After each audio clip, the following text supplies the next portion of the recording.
pinaghahandaan po ng Quezon City Police District? Siyempre, naghahanda tayo para din sa kasagawang pagtitipon ng ating mga kababayan at so far dito sa Quezon City, meron tayong na-monitor na mga areas na doon ay magtitipon itong ating mga iba't ibang grupo na na-identify. So ito po yung sa EDSA Shrine, meron din dito sa ating House of Representatives at also dito sa ating People Power Monument.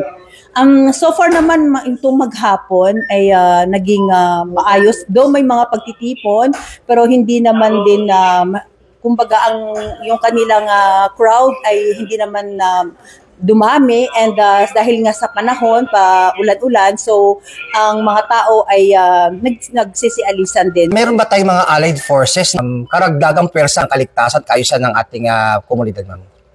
Sa ngayon naman, ang QCPD ay meron tayong nakadeploy na mga personnel. May CDM contingent tayo and as of ngayon ay meron tayong 300 na nakadeploy. And aside from that personnel, meron pa tayong nakastandby na DRSSF dito sa ating headquarters na ready to be deployed anytime. And meron din karagdagang support dito na nanggaling sa ating Regional Mobile Force Battalion dito sa Quezon City just in case na kailangan natin ng dagdag puwersa. Pwede naman nating isasagawa sa maayos at mapayapang paraan at sumunod din po tayo sa mga alituntunin para po maiwasan yung mga pananakit. Sa atin namang kapulisan ay yan po ang ating ipagpatuloy natin, yung ating serbisyo ng may integridad at disiplina. At yun po ay ang ipapairal po natin. Sumunod po tayo sa mga batas. At yun po yung ating sa batas pambansa na 880 ay dun po sa mga ganyang pagtitipon na dapat po nating ipairalin ang maximum tolerance. Sir, ano pong sitwasyon ng Regional Mobile Force Battalion ngayon dito sa QCPD, sir?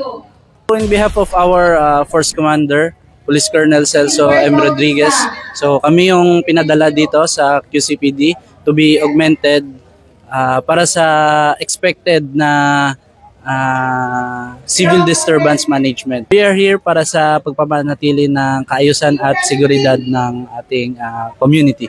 Balikat ng QCPD. Ako po, si Police Chief Master Sergeant Mauricio Bonilla Ruiz, alagad ng batas, tagataguyod ng balitang pulis. Police News Network, alagad ng batas, tagapagtaguyod ng balitang pulis, sandigan ng mamamayan, patnubay ng katotohanan.